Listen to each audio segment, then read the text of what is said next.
ಇಷ್ಟು ತಿಳ್ಕೊಳ್ಳಿ, ಜೀವನ ಅನ್ನೋದು ಕೇವಲ ಸಾವಿನ ನಂತರದ ಬದುಕಷ್ಟೇ ಅಲ್ಲ. ಧರ್ಮ ಅನ್ನುವಂಥದ್ದು ಸಾವಿನ ನಂತರದ ಆಚೆಗಿನ ಯೋಚನೆ ಅಲ್ಲ.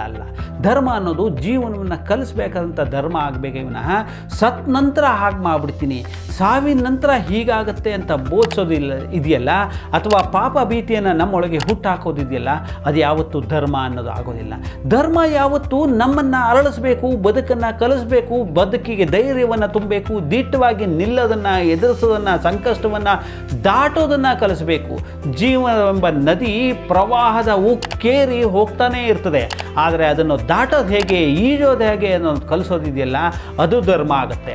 ಅದನ್ನು ಬಿಟ್ಟು ಬದುಕಿನ ನಂತರ ಹಾಗಾಗ್ಬಿಡ್ತದೆ, ಸತ್ತ ನಂತರ ಹೀಗಾಗುತ್ತೆ, ನೀನು ಹೀಗೆ ಮಾಡಿದರೆ ಅಲ್ಲಿ ಅದು ಸಿಗುತ್ತೆ, ಇಲ್ಲಿ ಇದು ಆಗುತ್ತೆ, ಧರ್ಮ, ನರಕ, ಸ್ವರ್ಗ ಈ ಥರದ ಸೃಷ್ಟಿ ಮಾಡಿ ಗೊಂದಲವನ್ನು ಮೂಡಿಸೋದಿದೆಯಲ್ಲ, ಅದು ಧರ್ಮ ಆಗಲಿಕ್ಕೆ ಸಾಧ್ಯನೇ ಇಲ್ಲ.